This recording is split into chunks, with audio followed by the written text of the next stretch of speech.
A spacecraft coming home from orbit is moving at around 28,000 kilometers an hour, and it needs to reach roughly zero without becoming a shooting star. The standard explanation for the fireball is friction, the craft rubbing against the air until it glows. That explanation is wrong, and the engineer who actually solved Reentry did it by making his spacecraft dramatically worse at flying.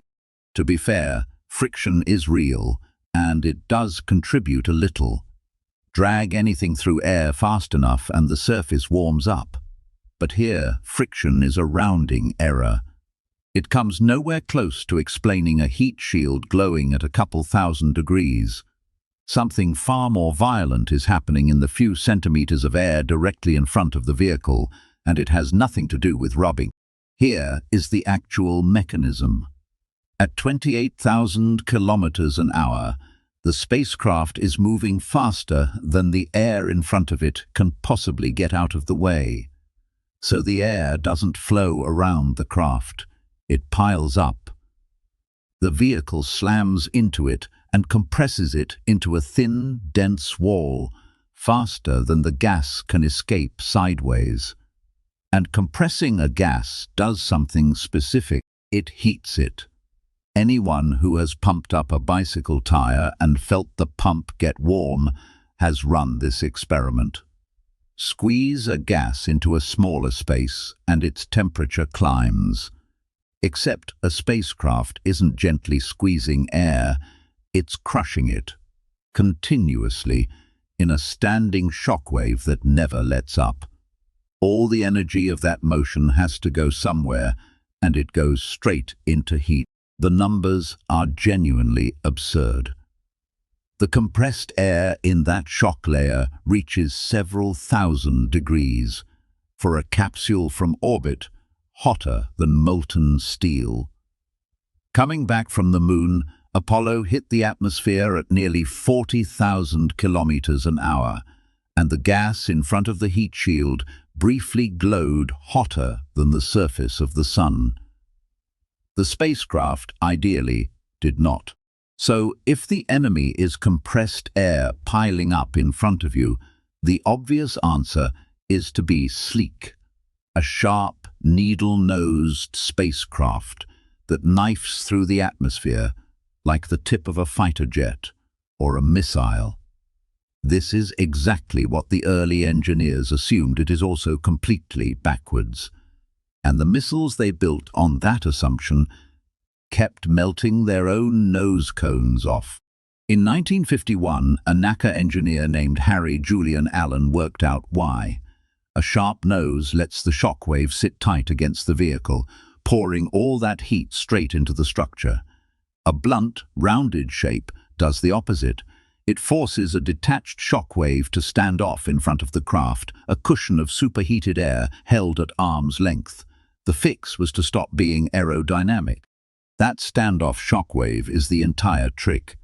Because it sits out ahead of the craft, most of the heat gets dumped into the atmosphere and swept away in the wake instead of soaking into the spacecraft. Which is why every re-entry capsule ever flown, Mercury, Gemini, Apollo, Soyuz, Dragon, is shaped less like a dart and more like a gumdrop falling blunt end first. Deliberately bad at cutting through air, but the blunt shape only handles most of the heat. What's left is still enough to vaporize aluminium, so the blunt end of the capsule needs an actual heat shield. And here the engineering splits into two philosophies that disagree on something fundamental, whether the shield is even supposed to survive the trip. One camp says let it die. That's the ablative shield, the older and tougher bet. It's built from material designed to burn, to char, melt, and flake away in layers, carrying the heat off with it as it goes. Apollo used a resin honeycomb called Avcoat. SpaceX's Dragon uses a descendant called PICA. The shield deliberately destroys itself so the crew doesn't. You land with noticeably less spacecraft than you left with. The other bet is reuse. The Space Shuttle refused to throw away a heat shield every flight. So it wore about 24,000 individual silica tiles, essentially rigid glass foam so good at blocking heat you could hold a glowing one by the edges. The catch is they were fragile. In 2003, a chunk of foam cracked one on Columbia's wing. That is the price of reusable. There's a side effect to wrapping yourself in thousands of degrees of compressed air. It stops being ordinary air.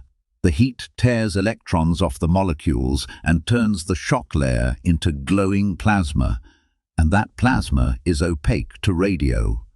For a few minutes during the worst of it, the spacecraft goes silent. Mission control simply cannot reach the crew until they slow down and coast out the far side. So the whole picture inverts the myth.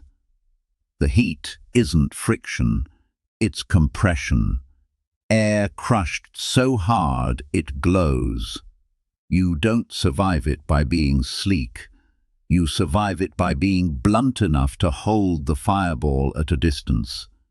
And you don't armor against it so much as feed it, letting a shield char away or gambling on glass tiles that can't take a knock. Which brings us back to the engineer who solved Reentry by making his spacecraft worse. Every capsule that has ever brought people home safely is, on purpose, a bad aerodynamic shape wearing something built to be destroyed. The friction story survives because it sounds obvious. The real one is stranger. To come home from space, the winning move is to stop trying to cut through the air and start bullying it instead.